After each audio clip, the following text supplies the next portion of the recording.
देश में हर तरफ स्वतंत्रता दिवस की धूम है। सरकार के हर घर तिरंगा अभियान ने सबसे बड़े राष्ट्रीय पर्व की रौनक को और भी बढ़ा दिया है।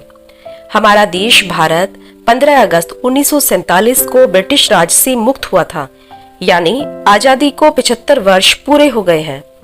आजादी का अमृत महोत्सव मनाया जा रहा है। भारत को आजाद कराने के लिए भगत सिंह, मंगल पांडे, लाला लाजपत राय, चंद्रशेखर आजाद, राम प्रसाद बिस्मिल, सुभाष चंद्र बोस समेत सैकड़ों स्वतंत्रता सेनानियों ने दशकों तक आजादी की लड़ाई लड़ी।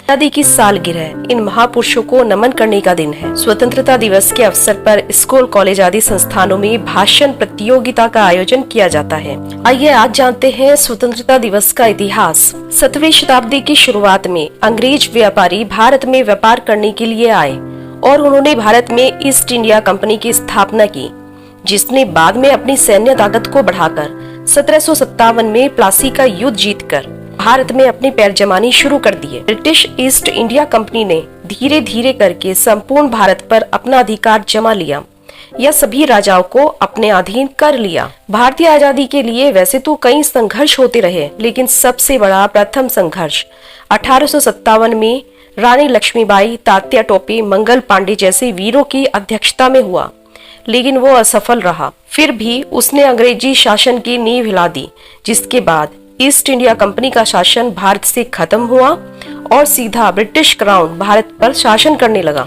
लेकिन भारतीयों को ब्रिटिश शासन बिल्कुल पसंद नहीं था। उन्हें चाहिए था स्वराज, जिसके लिए उन्होंने लगातार शांति और युद्ध दोनों तरीके से संग्राम जारी रखा और बाद में उसका ही नतीजा था कि भारत को आजादी मिली, लेकिन दो भागों में बंटकर। 14 अगस्त 1947 को पाकिस्तान को आजाद किया गया और 15 अगस्त 1947 को भारत को आजाद किया गया। स्वतंत्रता किसी भी व्यक्ति के लिए महत्व रखने वाली है और भारतीय स्वतंत्रता दिवस भी हमारे लिए उतना ही महत्व रखता है। स्वतंत्रता दिवस के अवसर पर सभी व्यक्तियों में देशभक्ति की भावना जागृत होती है और अपने राष्ट्रीय शहीद और प्रतीकों के प्रति सम्मान की भावना जागृत होती है। हम सभी भारतीय नागरिक हैं और हमें भारतीय होने पर गर्व है। हमारा देश जो सोने की चिड़िया कहा जाता था, उस पर अनेक विदेशी आक्रमण हुए, लेकिन हमेशा हमने इन पर विजय प्राप्त की। आजादी के लिए जिन भी वीर जवानों ने हमारे लिए अपने प्राणों का त्याग किया, हमें उन आदर्शों को याद करना चाहिए और उनके बलिदान को कभी नहीं भूलना चाहिए। आप सभी को स्वतंत्रता दिवस की बहुत बहुत शुभकामनाएं।